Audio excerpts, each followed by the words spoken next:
Previous class में अपन ने discuss करी थी यूनिमोलिकुलर न्यूक्लियोफिलिक सब्स्टिट्यूशन रिएक्शन, है ना।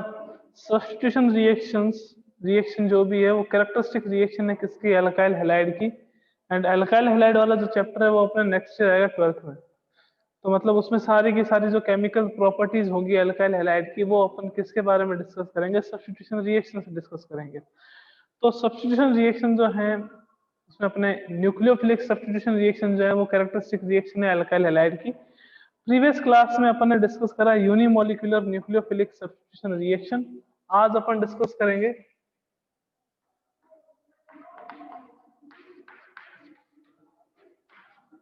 Biomolecular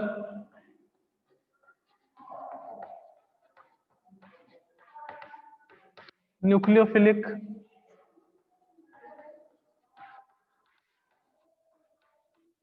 substitution reaction. उसको अपन ने क्या कहा था, SN1 कहा था। ये इस रिएक्शन को अपन क्या कहते हैं, SN2, biomolecular nucleophilic substitution reaction. ठीक है ना।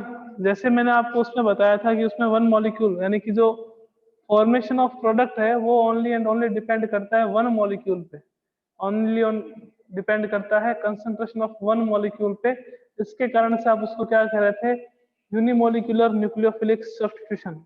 यहाँ पे प्रोडक्ट का जो फॉर्मेशन है वो डिपेंड करेगा टू मॉलिक्यूल्स पे, तो इसके कारण इस रिएक्शन को आप क्या कहोगे, by molecular nucleophilic substitution reaction. मैं साथ साथ में SN1 वाले पॉइंट भी रिवाइज करूंगा और आपको SN2 वाले पॉइंट जो है वो भी बताता रहूंगा। SN1 में अपन ने देखा था कि वो कंप्लीट होती है टू स्टेप में, टू स्टेप में कंप्लीट होती है। ये जो है आपके पास रिएक्शन कंप्लीट होती है कंप्लीटेड इन वन स्टेप। उसमें टू स्टेप कौन से थे, पहले कार्ब कैटायन का फॉर्मेशन हो रहा था, उसके बाद न्यूक्लियोफाइल का अटैक हो रहा था। यहाँ पे कोई कार्ब कैटायन का फॉर्मेशन नहीं होगा कि आपके पास जैसे है CH3X यानी कि कोई अल्काइल हैलाइड, न्यूक्लियोफाइल आके अटैक करेगा, न्यूक्लियोफाइल आके अटैक करेगा। यहाँ पे जो न्यूक्लियोफाइल अटैक करता है वो हमेशा बैक साइड अटैक होता है, पीछे की साइड से अटैक करता है। पीछे की साइड से अटैक करेगा तो क्या होगा कि यहाँ पे आपके पास आ जाएगा न्यूक्लियोफाइल, ये आपके पास C, ये आपके पास X, यहाँ आपके पास ये जो हाइड्रोजन है वो आ जाएंगे। सर डैश से क्यों शो करा है, इस स्टेट को अपन कहते हैं ट्रांजिशन स्टेट।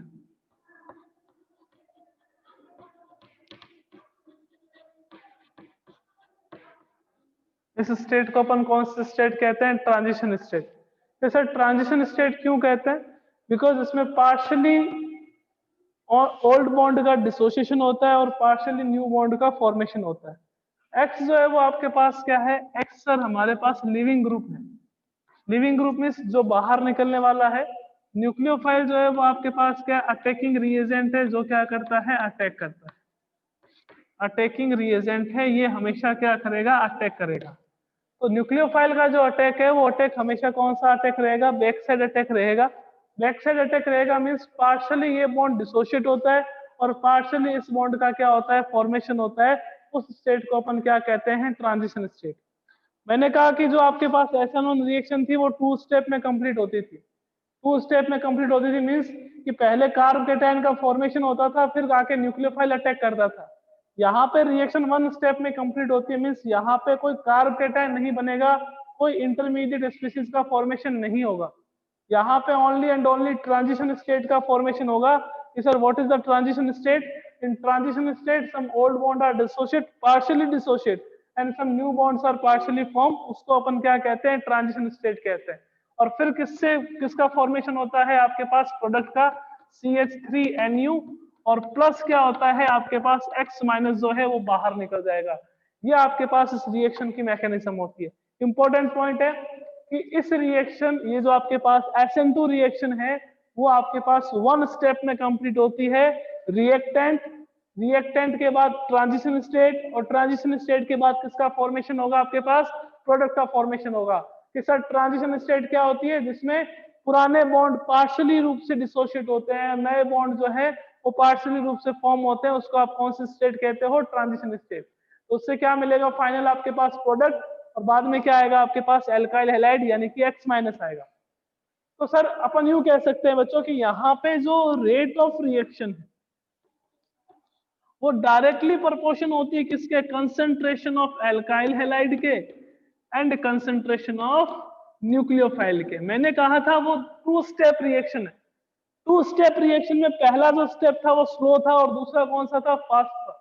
यहाँ पे जो ये स्टेप है वो आपके पास स्लो स्टेप है। रेट का मीनिंग क्या हो गया?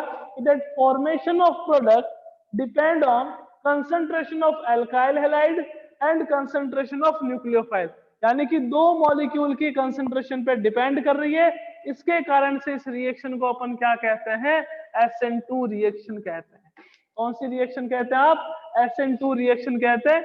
इसमें हमेशा किसका फॉर्मेशन होता है? ट्रांजिशन स्टेट का। इसमें कभी कार्ब कैटायन का फॉर्मेशन नहीं होगा।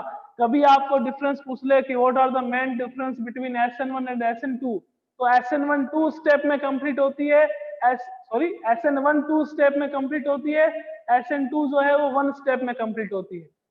1 जो है वो 2 स्टेप में और 2 जो है वो आपके पास 1 स्टेप में। सेकंड आपके पास कि इसमें ट्रांजिशन स्टेट का फॉर्मेशन होता है SN2 में, और SN1 में ओनली क्या होता है? कार्ब कैटायन का फॉर्मेशन होता है। थर्ड आपके पास कि SN1 में जो प्रोडक्ट का फॉर्मेशन है वो डिपेंड करता है only and only concentration of alkyl halide पर। इसमें जो आपके पास फॉर्मेशन ऑफ प्रोडक्ट है वो डिपेंड करता है concentration of alkyl halide and the concentration of nucleophile. इसके कारण से आप इसको क्या कहते हो? Biomolecular nucleophilic substitution reaction. Sir transition state बता दो दोबारा। ट्रांजिशन स्टेट में क्या होगा कि इन दोनों के बीच का जो बॉन्ड है वो पार्शियली डिसोशिएट होगा, और CH3 और NU के बीच का जो बॉन्ड है वो पार्शियली रूप से फॉर्म होगा। ये सारे इसकी जनरल कैरेक्टरिस्टिक थे, जनरल पॉइंट्स थे। एक और पॉइंट आता है इसमें, उसमें अपन ने देखा कि कौन सा कार्ब कैटायन ज्यादा SN1 रिएक्शन देगा। देन अपन ने कहा कि सर 3 डिग्री ज्यादा देगा, फिर आपके पास 2 डिग्री और फिर आपके पास 1 डिग्री। इसमें जो है वो ऑर्डर उल्टा हो जाता है कि इसमें एल्काइल हैलाइड ले लेते हैं अपन कि आपके पास CH3X है, आपके पास CH2X है, आपके पास CH3X है, आपके पास CH3X है। कि कौन सा एल्काइल हैलाइड ज्यादा SN2 रिएक्शन देगा? तो देखिएगा कौन सा देगा। सबसे ज्यादा देता है ये वाला, एक कार्बन वाला। फिर कौन सा देगा आपके पास? इथाइल वाला। फिर कौन सा देगा? ये आपके पास 2 डिग्री वाला। और सबसे लास्ट कौन सा देगा? 3 डिग्री वाला। कि सर ऐसा क्यों होता है, क्या रीजन है इसका? तो देखिएगा यहाँ पे जो न्यूक्लियोफाइल है वो बैक साइड अटैक करता है। यहाँ पे आपके पास ऐसा है कि ये कार्बन है, ये यहाँ पे हेलोजन है, यहाँ पे आपके पास हाइड्रोजन, यहाँ पे आपके पास हाइड्रोजन, यहाँ पे आपके पास हाइड्रोजन। न्यूक्लियोफाइल आएगा और न्यूक्लियोफाइल अटैक करेगा बैक साइड से, यहाँ से आके अटैक करेगा, पीछे से आके अटैक करेगा न्यूक्लियोफाइल। अब अटैक करेगा तो क्या होगा कि यहाँ पे तो आपके पास हाइड्रोजन है, हाइड्रोजन है, हाइड्रोजन। तो ये जो हाइड्रोजन है वो इस कार्बन को इलेक्ट्रॉन नहीं देंगे। कि सर क्यों नहीं देंगे? बिकॉज हाइड्रोजन का आई इफेक्ट क्या रहता है? आपके पास 0 रहता है। तो होगा क्या कि आपके पास यहाँ पे अगर CH3 ग्रुप आ गया, या आपके पास यहाँ पे CH3 ग्रुप आ गया, यहाँ पे भी CH3 ग्रुप आ गया, तो due to the presence of bulky group, जितने ज्यादा बल्की ग्रुप आएंगे वो क्या करेंगे? न्यूक्लियोफाइल को इस कार्बन से जुड़ने से रोकेंगे। ठीक है ना? उसको अपन क्या कहते हैं? उस फिनोमिना को अपन कहते हैं स्टेरिक हिंड्रेंस। क्या कह देते हो आप? स्टेरिक हिंड्रेंस कह देते हो। कि जो न्यूक्लियोफाइल है, इनकमिंग न्यूक्लियोफाइल को इस कार्बन पे आने से रोकना। वो किसके कारण से होता है? वो बड़े ग्रुप के कारण से होता है। कि जितना ज्यादा बल्कि ग्रुप होगा, जितना बड़ा ग्रुप होगा, वो न्यूक्लियोफाइल को इस कार्बन पे अटैक करने से रोकेगा। इसको अपन क्या कहते हैं? स्टेरिक हिंड्रेंस कहते हैं। तो जितना ज्यादा ग्रुप बड़ा होगा, रिएक्टिविटी हमेशा उतनी क्या हो जाएगी? कम हो जाएगी। और रिएक्टिविटी कम हो जाएगी तो वो रिएक्शन नहीं देगा। तो सबसे ज्यादा SN2 रिएक्शन के लिए रिएक्टिविटी किसकी होगी? CH3X की, उसके बाद CH3CH2X की, फिर आपके पास 2 डिग्री की, और फिर आपके पास सबसे कम किसकी होगी? 3 डिग्री की। अगर इससे भी ज्यादा पूछ ले तो इससे भी ज्यादा किसकी होगी? जिसमें रेजोनेंस होता है। कि सर ऐसा क्यों? बिकॉज जहां पे रेजोनेंस होगा वहां पे स्टेबिलिटी क्या होगी? आपके पास ज्यादा होगी। जहां रेजोनेंस होगा वहां पे स्टेबिलिटी क्या रहेगी? ज्यादा रहेगी। एक बार दोबारा रिपीट कर देता हूं, biomolecular nucleophilic substitution reaction 1 step में कंप्लीट होती है। इसमें ट्रांजिशन स्टेट का फॉर्मेशन होगा। ट्रांजिशन स्टेट का मीनिंग क्या होता है? कि न्यूक्लियोफाइल जो है वो पीछे से अटैक करेगा और पार्शियली पुराने बॉन्ड डिसोशिएट होंगे और नए बॉन्ड का क्या होगा? फॉर्मेशन होगा। अब यहाँ पे जितने बड़े ग्रुप हो गए, जैसे मान ली यहाँ CH3, यहाँ CH3, यहाँ CH3 आ गया, तो ये जो CH3 आएंगे वो इस न्यूक्लियोफाइल को अटैक करने से रोकेंगे, और इसी प्रोसेस को आप क्या कहते हो? Steric hindrance. तो बड़ा ग्रुप आने से रिएक्टिविटी हमेशा क्या हो जाती है? कम हो जाती है। तो इसके कारण से रिएक्टिविटी ऑर्डर जो है वो आपके पास ये रहेगा कि सबसे ज्यादा इसमें, फिर 1 डिग्री में, फिर 2 डिग्री में, और फिर आपके पास किसमें रहेगा? 3 डिग्री में।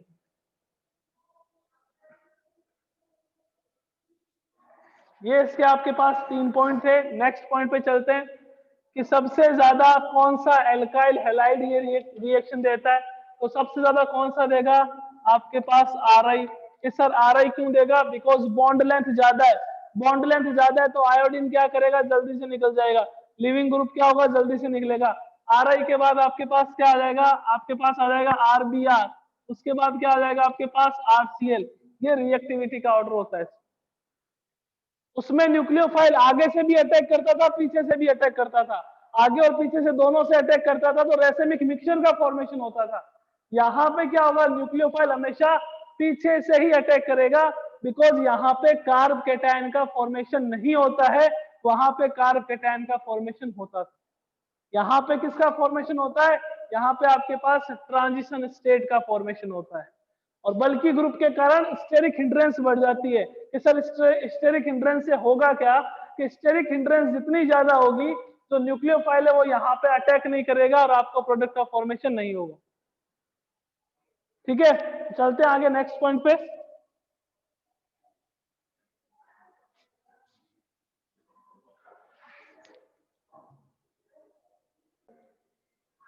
तो ये था कंप्लीटेड इन 1 स्टेप। हमेशा ट्रांजिशन स्टेट का फॉर्मेशन होता है। सेकंड पॉइंट था कि जो रेट है, यानी कि प्रोडक्ट के फॉर्मेशन जो है वो प्रोडक्ट का फॉर्मेशन किस पे डिपेंड करेगा? एल्काइल हैलाइड की कंसंट्रेशन पे और न्यूक्लियोफाइल की कंसंट्रेशन पे। जो रिएक्टिविटी ऑर्डर है वो आपके पास CH3X में सबसे ज्यादा और 3 डिग्री हैलाइड में क्या रहता है? सबसे कम। ये आपके पास थर्ड पॉइंट था। फोर्थ पॉइंट अपने पास था ये एल्काइल हैलाइड की रिएक्टिविटी का ऑर्डर। जो RI है उसके में रिएक्शन सबसे ज्यादा होगी और RCl में रिएक्शन क्या रहेगी? सबसे कम रहेगी।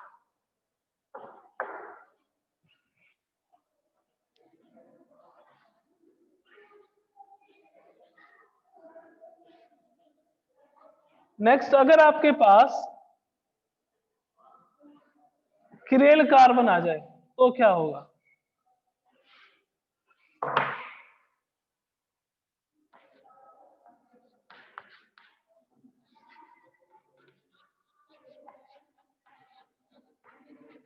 If chiral carbon is present, chiral carbon आ जाए तो क्या होगा? तो देखिएगा कि आपके पास जैसे किरेल कार्बन की बात करें C, यहाँ पे Cl, यहाँ पे CH3, यहाँ पे C2H5 और यहाँ पे कोई हाइड्रोजन। ये आपके पास कौन सा कार्बन है? Chiral carbon. कि सर क्यों है किरेल कार्बन? किरेल कार्बन इसके लिए यहाँ पे आपके पास इथाइल ग्रुप, यहाँ पे आपके पास मिथाइल ग्रुप, यहाँ पे आपके पास हेलोजन और यहाँ पे आपके पास हाइड्रोजन। इस कार्बन की चारों वैलेंसी क्या हो गई? कि सर चारों वैलेंसी डिफरेंट है। चारों वैलेंसी डिफरेंट है और न्यूक्लियोफाइल अगर अटैक करेगा तो पहले अपन ट्रांजिशन स्टेट का फॉर्मेशन करेंगे ना। ट्रांजिशन स्टेट कैसे बनेगी? आपके पास NuC, यहाँ पे C2H5, यहाँ पे Cl, यहाँ पे आपके पास CH3 और यहाँ पे आपके पास H। ये सर कार्बन की वैलेंसी 5 हो रही है, 5 नहीं है। ये आपके पास ट्रांजिशन स्टेट है। इस ट्रांजिशन स्टेट से किसका फॉर्मेशन होगा? प्रोडक्ट का। तो प्रोडक्ट का फॉर्मेशन करते हैं, कार्बन, यहाँ पे क्या आ जाएगा आपके पास हाइड्रोजन, यहाँ पे क्या आ जाएगा CH3, यहाँ पे क्या आ जाएगा न्यूक्लियोफाइल, और यहाँ पे क्या आ जाएगा C2H5, यहाँ पे क्या आ जाएगा C2H5। ये आपके पास प्रोडक्ट का फॉर्मेशन होगा। तो देखिएगा यहाँ पर लिविंग ग्रुप कहाँ जुड़ा हुआ था, ये सर लिविंग ग्रुप जो है वो हमारे राइट हैंड साइड में जुड़ा हुआ था, ये रहा लिविंग ग्रुप। और न्यूक्लियोफाइल जो है वो कहाँ पे आ गया कि सर न्यूक्लियोफाइल जो है वो आपके पास लेफ्ट हैंड साइड में आ गया। यानी कि जहां पर लिविंग ग्रुप बॉन्डेड था उसके जस्ट अपोजिट साइड में आपके पास क्या आ गया, न्यूक्लियोफाइल आ गया। यानी कि इस टाइप के कॉन्फ़िगरेशन को आप क्या कहते हो, inversion of configuration, inversion of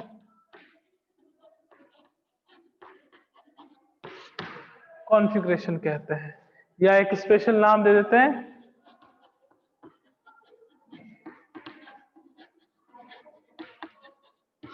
Walden inversion, है ना।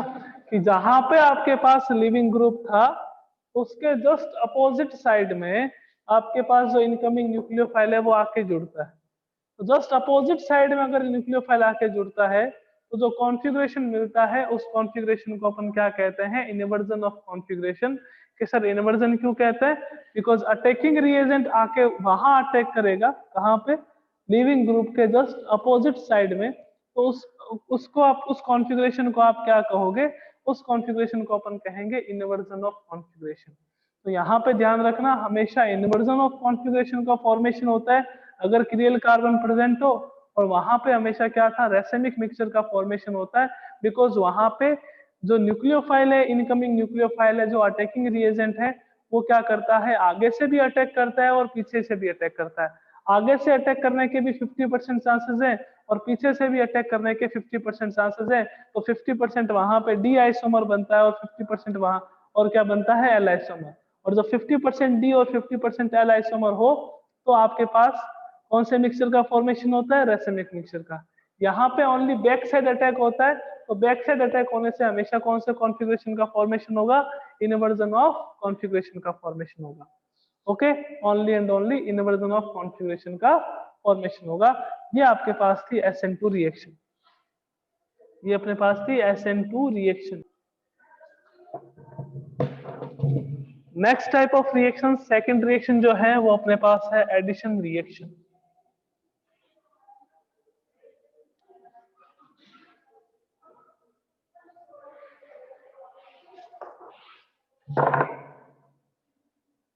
सेकंड रिएक्शन, फर्स्ट थी आपके पास सब्स्टिट्यूशन,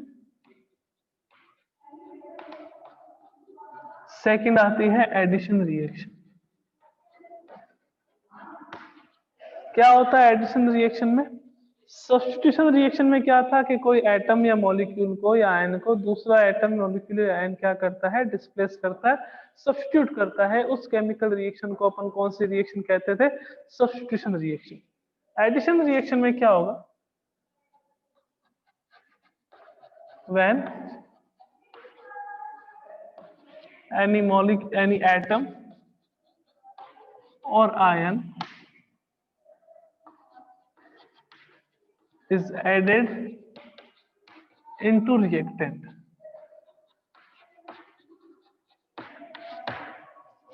तो उसको अपन कौन सी रिएक्शन कहते हैं, एडिशन रिएक्शन कहते हैं। एडिशन रिएक्शन भी अपने पास 3 टाइप की होती है। फर्स्ट आपके पास कौन सी आती है,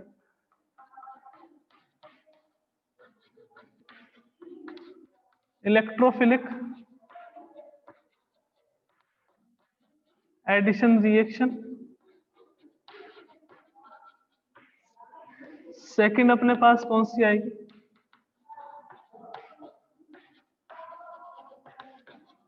free radical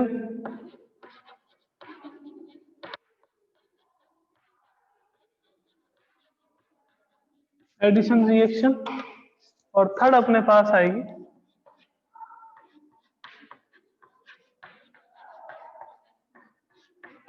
nucleophilic addition reaction. सबसे पहली बात यह है कि एडिशन रिएक्शन देते कौन है। एडिशन रिएक्शन वो कंपाउंड्स देंगे जिनमें multiple bond present. Multiple bond का मीनिंग क्या हो गया अपने पास कि जिनमें यानी कि जनरली डबल बॉन्ड हो या ट्रिपल बॉन्ड प्रेजेंट हो, वो कौन सी रिएक्शन देते हैं? Addition reaction. कि वो कंपाउंड्स जिसमें आपके पास डबल बॉन्ड हो, ट्रिपल बॉन्ड हो, वो हमेशा कौन सी रिएक्शन देंगे? Addition reaction. कि sir means C double bond C होगा तो एडिशन रिएक्शन होगी, ऑफ कोर्स होगी। आपके पास सी डबल बॉन्ड ओ होगा तो भी कौन सी रिएक्शन होगी? Addition reaction. तो जहां कहीं पे भी आपके पास डबल बॉन्ड आ जाए, जहां कहीं पे भी ट्रिपल बॉन्ड आ जाए, तो वहां पे क्या होगा? हमेशा एडिशन रिएक्शन होगी। ठीक है ना? अब होता क्या एडिशन रिएक्शन में? देखो इन दोनों के बीच में क्या प्रेजेंट है? डबल बॉन्ड है तो कि सर दोनों के बीच में एक सिग्मा और एक पाई बॉन्ड प्रेजेंट है। एक सिग्मा और एक पाई बॉन्ड प्रेजेंट है ना? डबल बॉन्ड में क्या होता है कि डबल बॉन्ड में सर एक सिग्मा बॉन्ड होता है और एक पाई बॉन्ड होता है। तो इसमें क्या रहता है एडिशन रिएक्शन में कि एक सिग्मा एक पाई पहले से रिएक्टेंट में प्रेजेंट है, कोई दूसरा मॉलिक्यूल आके ऐड होगा या दूसरा एटम आके ऐड होगा, तो जो पाई बॉन्ड है वो कन्वर्ट हो जाता है टू सिग्मा बॉन्ड। जो पाई बॉन्ड है वो किस में कन्वर्ट हो जाता है? टू सिग्मा बॉन्ड में। कि जैसे यहाँ पे था सी डबल बॉन्ड सी, अब क्या होगा जब आपके पास कोई रिएक्टेंट आके ऐड होगा, सॉरी कोई अटैकिंग रिएजेंट आके ऐड होगा, तो एक यहाँ ऐड होगा और एक यहाँ ऐड होगा। तो पहले यहाँ पे क्या था कि सर पहले एक सिग्मा था एक पाई था। अब इस कार्बन ने नए कितने बॉन्ड का फॉर्मेशन करा कि सर टू नए सिग्मा बॉन्ड का फॉर्मेशन करा। तो एडिशन रिएक्शन कब होगी? जब आपके पास कोई अनसेचुरेटेड कंपाउंड हो, यानी कि कार्बन कार्बन के बीच में डबल बॉन्ड हो, ट्रिपल बॉन्ड हो, या फिर आपके पास ऐसे कंपाउंड जिसमें कार्बन मल्टीपल बॉन्ड का फॉर्मेशन करता हो, डबल बॉन्ड का फॉर्मेशन करता हो, ट्रिपल बॉन्ड का फॉर्मेशन करता हो, उसमें किस टाइप की रिएक्शन होती है? उसमें आपके पास एडिशन रिएक्शन होती है। एडिशन रिएक्शन का मीनिंग क्या हो गया? किसी और कंपाउंड का, सॉरी किसी और एटम का, मॉलिक्यूल का या किसी आयन का ऐड होना, उसको अपन कौन सी रिएक्शन कहते हैं? Addition reaction. एडिशन रिएक्शन में क्या होता है कि जनरली अगर आपके पास डबल बॉन्ड प्रेजेंट है कार्बन कार्बन के बीच में या कार्बन ऑक्सीजन के बीच में, तो वहां पे एक सिग्मा और एक पाई बॉन्ड होता है। तो यहाँ पे क्या होगा कि जो एक पाई बॉन्ड है वो डिसोशिएट होगा। गौर से सुनिएगा स्टार पॉइंट है इसका, कि एक पाई बॉन्ड डिसोशिएट होगा और एक पाई बॉन्ड से टू न्यू सिग्मा बॉन्ड का फॉर्मेशन होगा। एक पाई बॉन्ड डिसोशिएट होगा और पाई बॉन्ड के डिसोसिएशन से टू न्यू सिग्मा बॉन्ड का फॉर्मेशन होगा। कि सर कैसे? कि जैसे देखिए पाई बॉन्ड का फॉर्मेशन हो कैसे रहा? एक इलेक्ट्रॉन इसका, एक इलेक्ट्रॉन इसका, दोनों के बीच में बॉन्ड बनेगा तो कौन सा बॉन्ड आ जाएगा? Pi bond. अब इस पाई बॉन्ड से क्या होगा कि ये कार्बन अपना अलग सिग्मा बॉन्ड का फॉर्मेशन करेगा और ये कार्बन अलग सिग्मा बॉन्ड का फॉर्मेशन करेगा। तो टू न्यू सिग्मा बॉन्ड का क्या होता है? फॉर्मेशन होता है। ओके, अब बात करें ये होती क्या है, एडिशन रिएक्शन कितने टाइप की होती है? तो like substitution reaction, addition reaction को भी अपन क्लासिफाई करते हैं कितने टाइप में? थ्री टाइप्स में। कौन कौन सी रिएक्शन है? Electrophilic addition reaction, free radical addition reaction और nucleophilic addition reaction. Sir electrophilic में क्या होगा? इलेक्ट्रोफिलिक एडिशन रिएक्शन में फर्स्ट अटैक जो है वो इलेक्ट्रोफाइल का होगा। जो फर्स्ट अटैक होगा वो फर्स्ट अटैक किसका होगा? इलेक्ट्रोफाइल का। तो उस रिएक्शन को अपन क्या कह देंगे? Electrophilic addition reaction. Nucleophilic addition reaction क्या होगी? जिसमें फर्स्ट अटैक न्यूक्लियोफाइल का होता है, उसको अपन कौन सी रिएक्शन कह देंगे? Nucleophilic substitution, sorry nucleophilic addition reaction. यानी कि पहले न्यूक्लियोफाइल आके जुड़ेगा, यहाँ पे पहले इलेक्ट्रोफाइल आके जुड़ेंगे और यहाँ पे कौन आके ऐड होंगे? कि सर यहाँ पे इलेक्ट्रोफाइल आके ऐड होंगे, सॉरी फ्री रेडिकल आके ऐड होंगे। यहाँ पे फ्री रेडिकल आके ऐड होंगे तो उस रिएक्शन को अपन क्या कहेंगे? Free radical addition reaction. यहाँ पे फर्स्ट अटैक यानी कि पहले इलेक्ट्रोफाइल आके ऐड होंगे तो उसको अपन क्या कहेंगे? Electrophilic addition reaction. यहाँ पे फर्स्ट अटैक किसका होगा? पहले आके कौन जुड़ेंगे? पहले न्यूक्लियोफाइल आके जुड़ेंगे तो उसको अपन क्या कहेंगे? Nucleophilic addition reaction. तो एडिशन रिएक्शन थ्री टाइप की होती है, इलेक्ट्रोफिलिक, न्यूक्लियोफिलिक और आपके पास फ्री रेडिकल। ओके, तो कल की क्लास में अपन स्टार्ट करेंगे इलेक्ट्रोफिलिक एडिशन रिएक्शन में क्या होता है, कैसे अपन रिएक्टिविटी देखेंगे इसकी, और कैसे मतलब कौन से compound generally electrophilic addition reaction देते हैं और इसकी मैकेनिज्म भी देखेंगे। ओके, तो सब्स्टिट्यूशन अपना कंप्लीट हो गया। इलेक्ट्रोफिलिक, सॉरी ये एडिशन जो है वो रहा है अपना, एक रहा है आपके पास एलिमिनेशन और एक रहा है आपके पास रीअरेंजमेंट। ठीक है ना? तो कल की क्लास में अपन डिस्कस करेंगे इलेक्ट्रोफिलिक एडिशन रिएक्शन के बारे में कि इलेक्ट्रोफिलिक एडिशन रिएक्शन में क्या होता है। Okay, bye, thank you.